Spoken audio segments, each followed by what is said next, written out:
Hey, welcome back to Crimes and Closets. This is Beth in my closet in North Carolina. And this is Christy in my closet in St. Louis. Go. That's what she told me right before. Go. Maybe we should just leave that in. Mark said go. I hit the record button and you were looking down. So I was like, oh, man. Go. I knew it was coming. I can hear you click it, by the way. Oh, okay. Yeah, okay. It makes a noise when you click the record button. So, hello. Anyway. Hello. How's it going? It's so good. Look, I'm late. Sorry about that, by the way, to record, not at our normal time because I was at my kid's school in my daughter's class. She's in second grade. And let me tell you, if you ever want to have a huge ego boost, please go to my daughter's second grade classroom because I walked out of there feeling like I had the most beautiful hair and that I smell good. And they were so nice, such sweet little kids. And they were so, we love your hair. Your shirt's so pretty. You smell so good. You always pack her the best lunches. Like, you're such a great mom. I'm like, yeah, it was all done. And the teacher's like, okay, we're done. You can go. I'm like, oh. I don't want to. I'm okay here. I feel happy here. Yeah. I think I've said that about any like younger kid class. Like, you walk in and like they are like, and it's specifically the girls. I mean, the boys are nice and everything, but the girls will be like, "You have a really pretty shirt on." Yes, they mean it. You know what I mean? Like, yes, they do. They really mean it when they're saying it. Yeah, I believe them. Right. Yeah, I do too. So I feel great. Good. Good. I'm glad that you have started your morning off strong. Yes, me too. Hope everyone else feels great also. We love and appreciate you guys. Yeah, we do. Yeah, we do. We've been talking about the amount of listens we're getting these days, and it's getting up there. Yeah. I was shocked because I've been reading numbers wrong this whole entire time. And I just learned literally last night that I was reading them wrong and I thought it was half what it was. And so Christy informs me like, no, you're reading it wrong. It's actually this. I was like, whoa, congratulations to us. I had no idea. Cheers to us. Yeah. I was like, dang. You definitely can see it when, like, you know, we gain a few listeners or whatever. Like, you see it in those like charts and stuff, and it's amazing to me because I'm like, where are these people coming from? Yeah. We also were talking about how she was like, I analyze these numbers almost every day. And I was like, oh yeah, I totally surface skim those numbers like once a week. Like, there's two types of people. Anyway. Well, it's good that we're opposite. That's right. We make a good team. So what's going on? Yeah. What's happening with you? Tell me your things. Well, I was thinking about this last night. Speaking of two types of people, there's lazy and non-lazy, right? Okay. And I'm, as you have described me and Emery in the lazy boat today. Oh, yeah. Beth and I were texting last night, as when this could be any day. We're always texting, but anyway. True. And I was like, I'm going to go play cards with Emery. I'll talk to you later, whatever, blah. And as I finished texting that, I started laughing to myself because if you guys knew, which I'm about to tell you, how Emery and I play cards, we play each other on an app. He has his computer or tablet and I have mine. And we sit on the couch while we're watching whatever.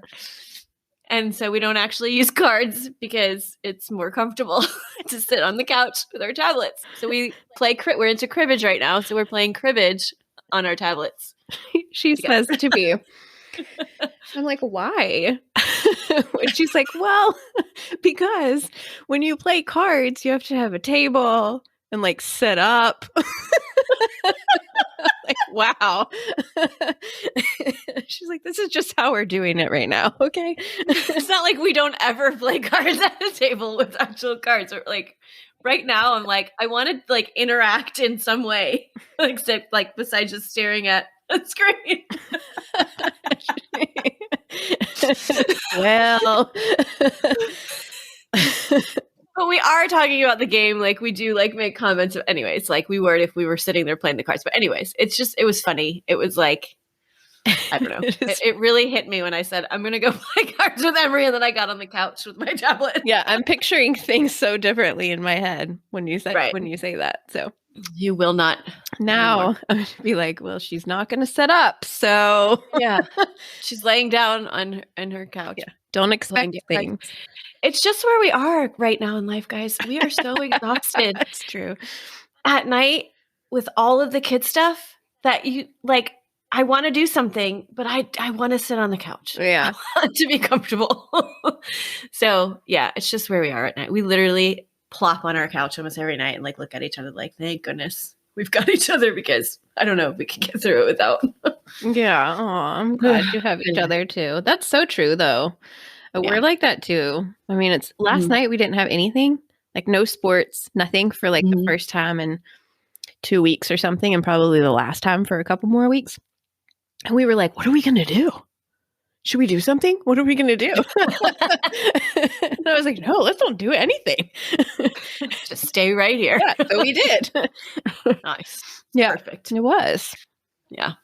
Okay. So anyway, I don't know if you want to go dive into a story now, but I do. Me and my beautiful hair and my nice shirt want to tell you a crime. You do look beautiful. Thank you. You're beautiful too. Oh, here we go. Okay.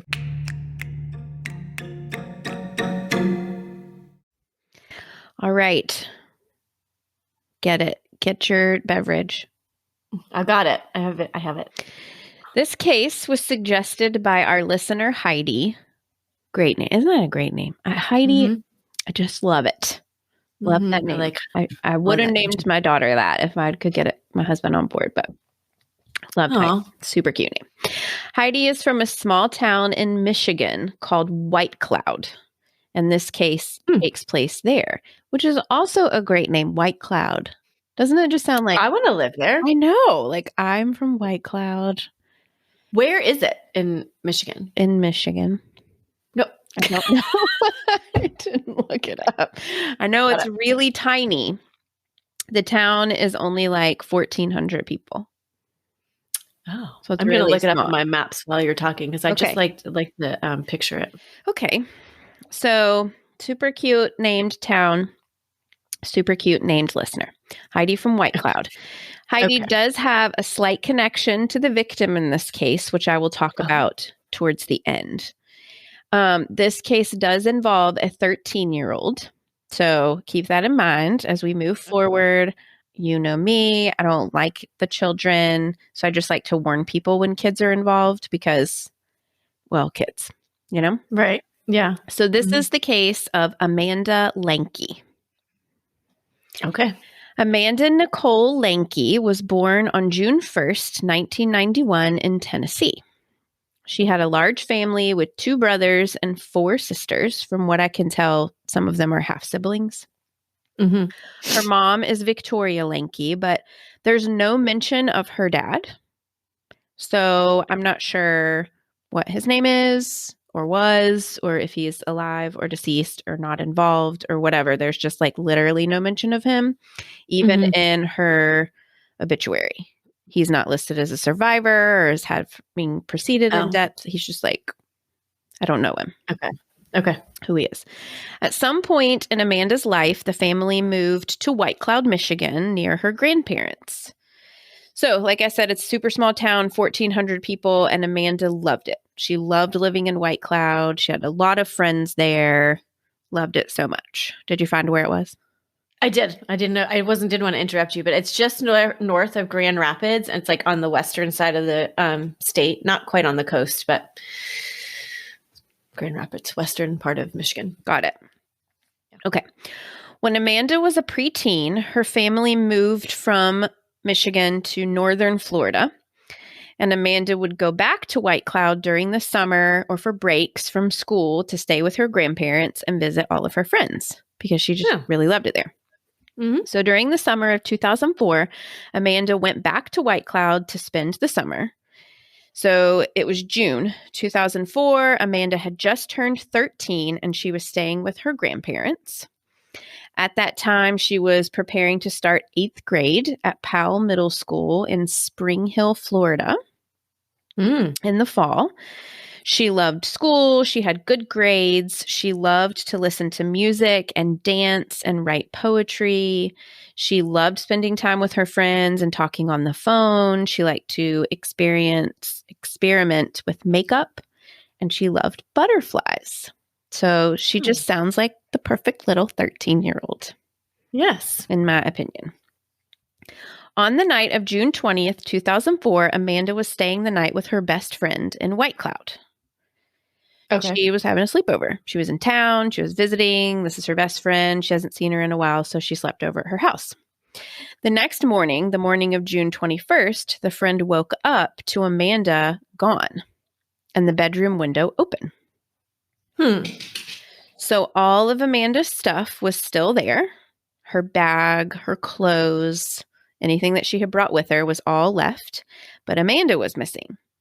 The friend said that she didn't hear anything, that she would have no idea where Amanda would have gone. She didn't say anything to her about leaving, nothing like that. She didn't wake her up, nothing. Amanda's grandparents were immediately notified and Amanda was reported missing. Initially, Amanda was thought to have run away. So this is frustrating sometimes to me when law enforcement assumes that children are runaways, just initially. Well, because I'm like, well, did she even seem like the kind of kid that was going to run away? She seemed like she was a happy kid. So what would her reason be to run away? That's exactly right. So, but because this was their theory, an Amber Alert was never issued. Okay. So Amanda's mom, Victoria, I know you're shaking your head. We hear this all the time. And why don't they just put the Amber Alert out even if it's a runaway? She's 13. 100%. Freaking find her. She's a child. Even if she ran away. She's a child and we don't know where she is. Right. Yeah. Right. I agreed. Okay. So, okay. So her mom, Victoria, she comes to White Cloud and law enforcement began asking around and searching, trying to figure out where Amanda was, where she possibly had gone. Investigators did find that she had been communicating with a person online whose handle was Schitzokilla. Oh, Lord have mercy. So to them, this reinforced their theory that she possibly had voluntarily left to go meet someone.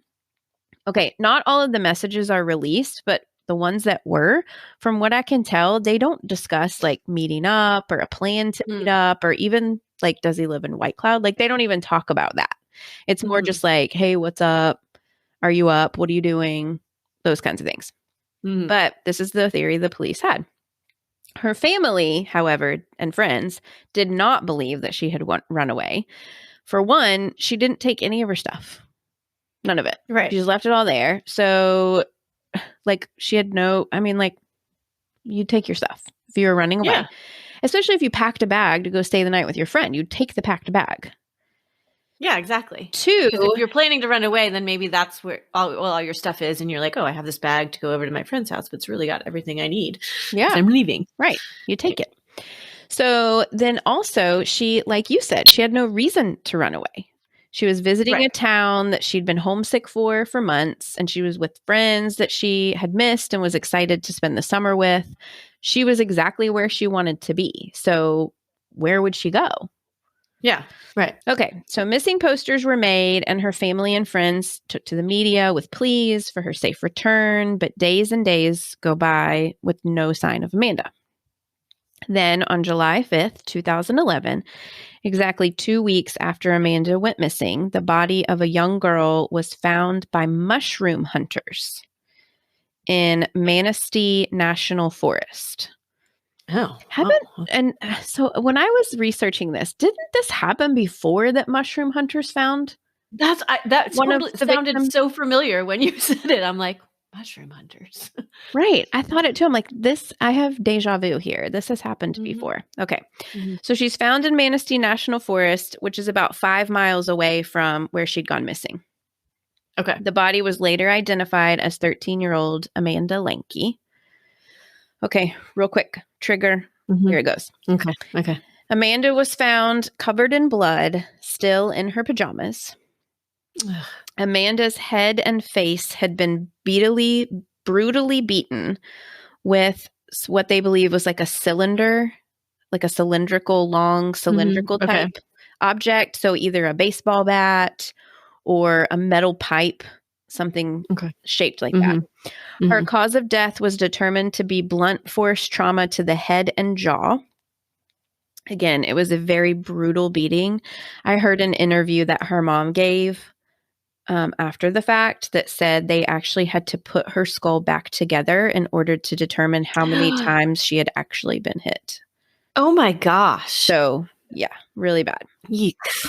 Investigators believed that she had been killed somewhere else and then put in the forest after she was murdered. And they do believe that she had been dead since June 21st.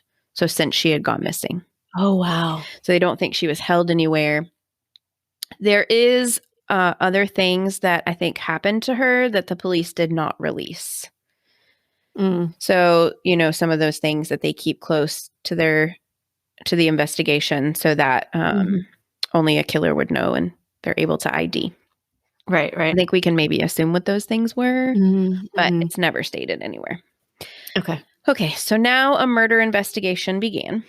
Investigators fan out and they look at anyone who had any connection with Amanda, her family, her friends, their families, and they're never able to determine the identity of the person she was chatting with online, the schizo killer. So they asked that person to come forward. They never did.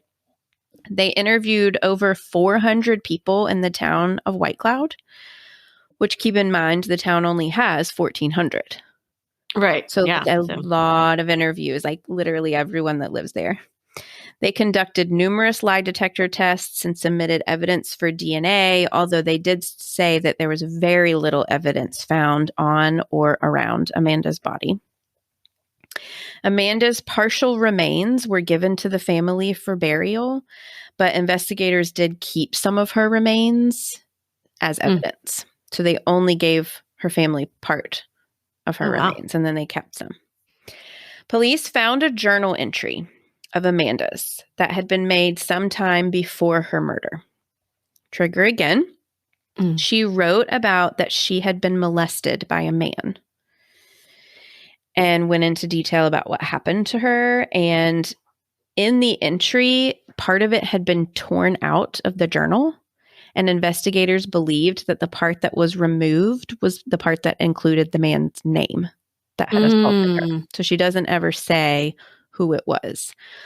They did ask her friends about this and about the entry and has she ever talked to you about this? And her friends did report that, some of them reported that she did confess to them that she'd been molested. And she told them that the man who had done this to her was her best friend's stepfather, Cecil Wallis Sr., which just so happened to be the very house she was staying at the night that she was killed.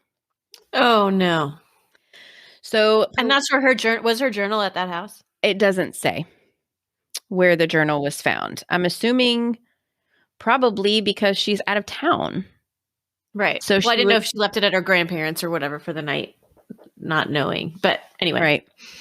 Yeah, it doesn't ever say where it was found. So police look hard into Cecil Wallis Sr., but no evidence could ever be uncovered to legally connect him to Amanda's murder or to any sexual abuse.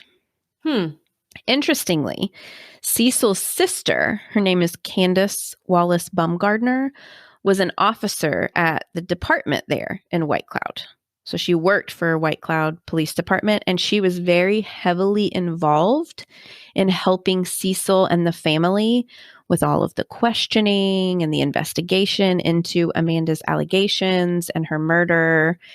And she's actually listed in the reports as the family's consultant. Okay. Okay.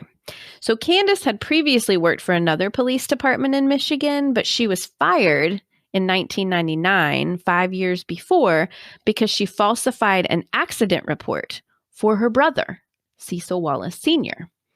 He got into a car accident, and she wrote in the report that he had hit a deer with his car, but actually he was under the influence.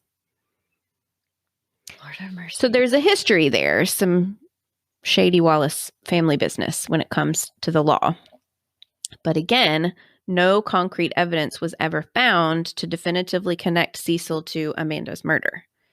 So it's just all like rumors, this journal entry, and the fact that she was at his house. That's it.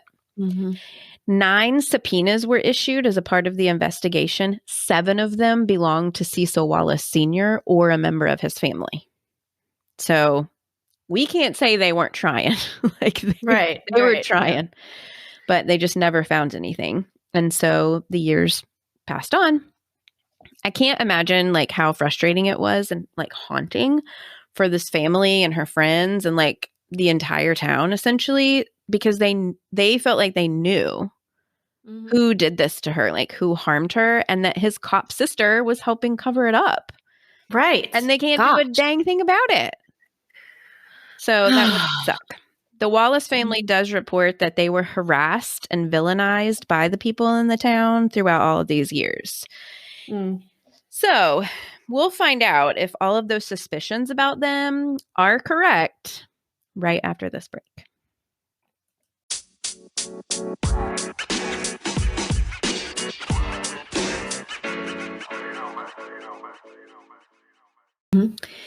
In 2008, 4 years after Amanda's death, the Michigan investigators are still working on this case. They're at their wits' end. So they send Amanda's case to the National Center for Missing and Exploited Children in Washington, D.C., in hopes of getting fresh eyes on it or more resources, possibly. So a team from D.C. goes to Michigan and spends some time going over Amanda's case and all the evidence, but they also were not able to make a strong enough connection to anyone to warrant an arrest or charges being filed or anything like that. A reward was offered to anyone who had any information leading to an arrest or a conviction. But again, the years pass on. Then, in 2011, 7 years after Amanda's death, a 27-year-old brave-ass woman came forward. So she's unnamed in all the reports, so that's what I'm calling her. Okay. Good name. Yeah, just B-A-W. She lived in Texas, but had grown up in White Cloud, Michigan, and she was searching on the internet about crimes in her hometown just out of curiosity. Hello, fellow sleuther. Right. While searching, this woman, brave-ass woman, came across Amanda's murder, and when she saw whose house Amanda had disappeared from, Cecil Wallis Sr.'s, her heart sank, because this woman had been sexually assaulted by Cecil back in 1998 when she was 13, just like Amanda. Was she friends with his stepkids? The brave woman said that she had been friends with one of Cecil's stepdaughters and was at a sleepover at their home, just like Amanda, when Cecil sexually assaulted her as well as his own stepdaughter. So both of the girls were super threatened. If they ever told anybody, Cecil threatened them. And these women, they said he was angry. He was scary. They're 13. They've just been assaulted by a grown man. So they just kept each other's secret for all of these years. So this woman, brave-ass woman, immediately contacted the stepdaughter, her friend, and her family, and then she contacted authorities, and she reported her sexual assault to the Michigan police. And is like, listen, this happened to me. I know what he's capable of. He has done something to this young girl.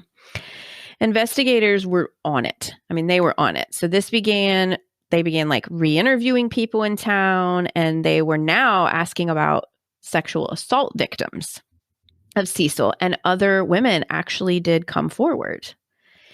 And in October of 2011, Cecil Wallis Sr. was arrested and charged with 3 counts of first-degree criminal sexual conduct with girls between the ages of 13 and 16 during the period of time between 1998 and 2002.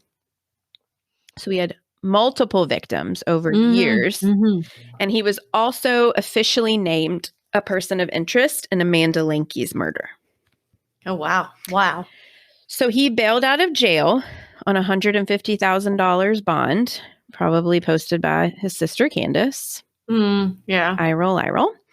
And it's reported that he worked for a towing company and that people would picket outside the company, like holding signs saying that he was a rapist and that he was a murderer and that justice needed to be served.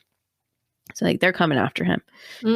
He was scheduled for his preliminary hearing on November 10th, 2011, in which he would most likely be indicted for the sexual assaults. However, in a twist, that morning, Cecil was reported missing. What? He was later found near his car in a remote location in Goodwill Township, which is just outside of White Cloud. He was found dead with a self-inflicted wound. It doesn't say what it was. Just says wound. Overcame him. He was 43 years old. 43-year-old piece of crap. So police issued a search warrant for his home because they're like, okay, same. He feels bad. He's guilty. He knew he was caught.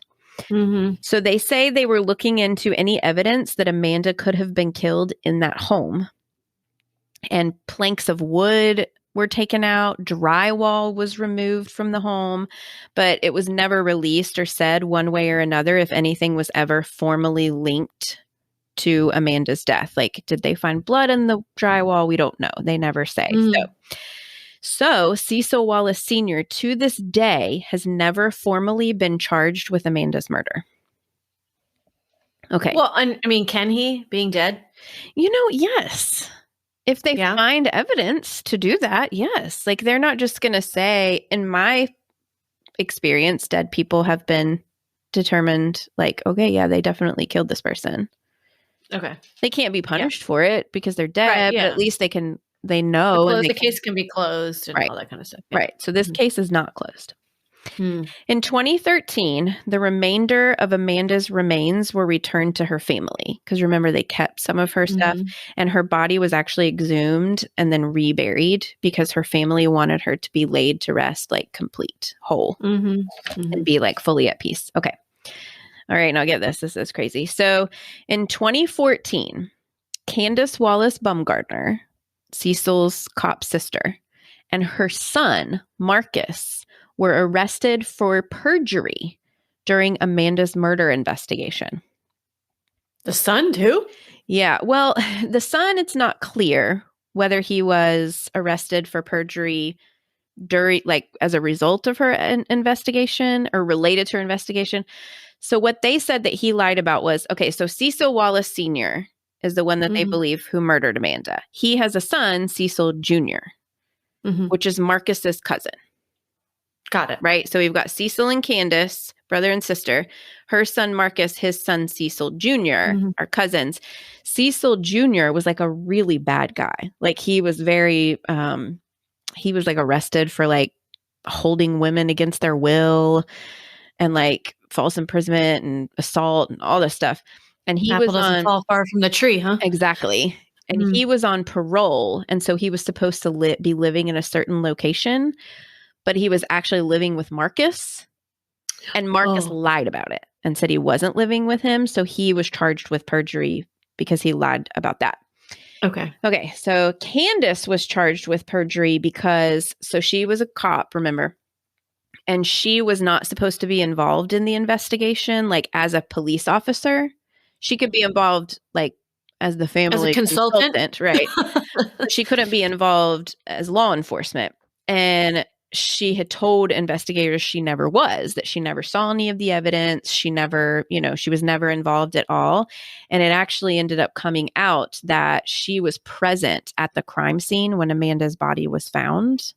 and like crossed the tape. So like the tape is up to keep people who are not law enforcement out, but she crossed over into the tape, which makes her a part of the investigation. So she was charged with perjury for that. She actually ended up taking a plea deal and pleading guilty to that. And she was sentenced. So get ready for this. This is so annoying. She was sentenced to 30 consecutive weekends in jail. What the? So ridiculous. Whatever. She was also, as a part of her plea deal, ordered to take a polygraph test regarding Amanda's case in the hopes that she would like divulge more information about Amanda's murder or Cecil or any type of involvement from the family, but the results have never been released. So I don't know if anything ever actually came of that. Candace claims to this day that her brother is innocent and that she never covered for him because, like, what is there to cover for? He didn't do anything. So sadly, Amanda's murder has never officially been solved. And the sexual assault victims of Cecil Wallis never saw justice for the man that victimized them as children. Everyone, including law enforcement and me, believe that Cecil Wallis Sr. killed Amanda and that his sister and possibly other family members helped him, like cover it up or coached him in some way. Amanda's mother, Victoria, travels back to White Cloud for every like special birthday and holds a memorial service for Amanda. They did one when she turned 18, 21, and then just this past June of 2022, they held one for what would have been her 30th birthday. And I watched the memorial service. You mean 2021, right? Yeah, what'd I say? You said 2022. Oh, yeah. That hasn't happened yet. Nope. Yeah, sorry. 2021. It would have been her 30th birthday. And I saw in an interview that her mom was saying that one of the most heartbreaking things to her is that Amanda had just turned 13, like a couple weeks before her murder. And she never got to experience like teenage things, let alone live a full life. She didn't even get to like be a teenager, really. So, okay. So our listener, Heidi, who suggested this case, she's from White Cloud, Michigan, like I said, and she went to the same high school as Amanda.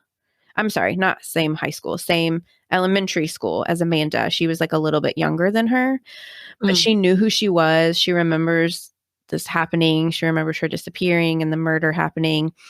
And she wanted our listeners to know that Amanda's mother, whose name is Victoria Foster now, she started a campaign to change the way law enforcement handles the disappearance of children. So I researched this a lot, and in that research, I found that the campaign is to ban the term runaway and to ensure that every child that disappears gets handled as a vulnerable or endangered missing person, which would trigger aggressive protocols, including an Amber Alert. So like you said, who cares if they're a runaway? They're missing and they're a child. So they should be treated as like worst case scenario every time.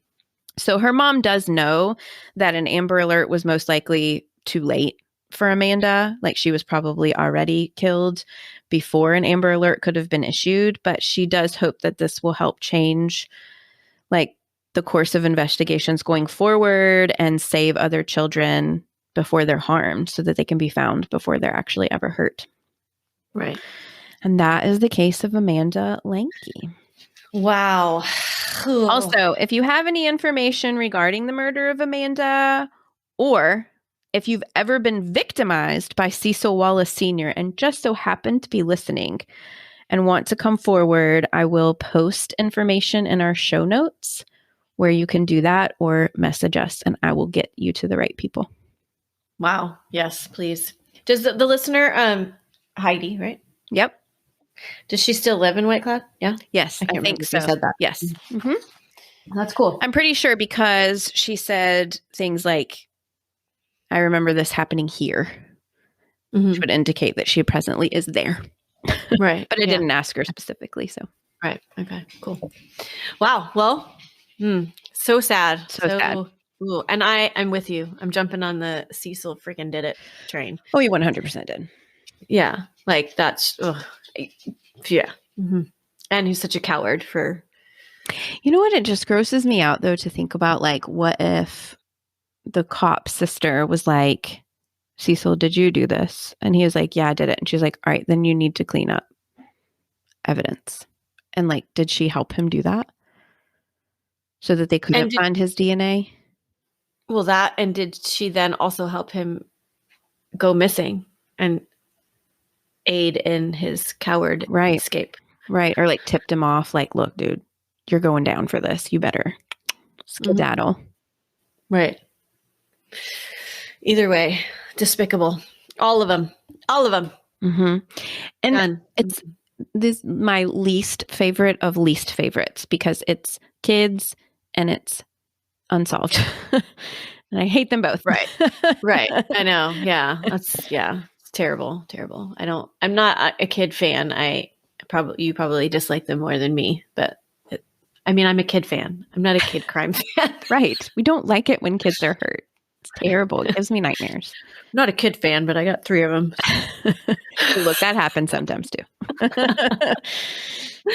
Anyways, well, thank you, Heidi, for bringing that case because that definitely, I'm sure. I would imagine a much lesser known case than most out there. Oh, 100%. I never would have found that. But also to think like how many people in that town, how many young girls in that town did he victimize? I know. And I said to Heidi, I'm like, I hope you didn't know him. Like, I really hope you didn't. Did she know him? No, she didn't. Thank God. Just maybe knew of him. Right. Well, she knew when this happened. Yeah. Right. But yeah. Well, I didn't know since she went to the same school if she knew any of like the stepkids or whatever. Like maybe wasn't friends. But yeah. Gosh. Awful, how scary. Right? Even just to think like how close you were to something like, how close you were to possibly even being a victim, like in this tiny town, because it's a small town. Anyway, gosh. Well, anyways, thank you for researching it, even though I know you probably hated every minute of it. It was an interesting case. Yeah. Very twisty. It was twisty. I know. Well, you had said you had like so many sources, and I was like, what the heck? Oh, yeah. It was because it was like snippets of news briefs, and I just had to watch one after the other, and they're all like 3 minutes, 4 minutes, 2 minutes, and then just had to put it all together to like he was arrested, then he died, then the sister was arrested, and then she, it was like just all these different like clips that I had to put together. So YouTube was running hot at my house this week. Oh gosh. All right. Well, anyways, again, thanks for bringing us that story. Find us on social, keep informed of what we're doing. Join our Patreon, guys. We've got a Patreon. Yeah, we do. In case you haven't noticed. We've been posting about it. Twisty stories on that too. And we've got twisty stories, like some interesting ones. And most of them are things that we have wanted to do, but because you guys are so awesome and send us recommendations all the time, case suggestions, we don't ever get to the stuff that we want to do. So we do it on there. And we also do other 2 episodes. Basically, we're doing two episodes a month, essentially. Mm-hmm. We've got, and one's like, we call it silly, but it's not always silly. Sometimes it's product recommendations. Sometimes it's just fun facts from a calendar. You never know. You don't know what you're missing until you try it. So shoot on over to shows Patreon. We're watching, stuff we're listening to. $3, guys. $3 a month. That's all it is. Anyways, find us over there. Find us on the social. And just always remember, the world is scary. People suck.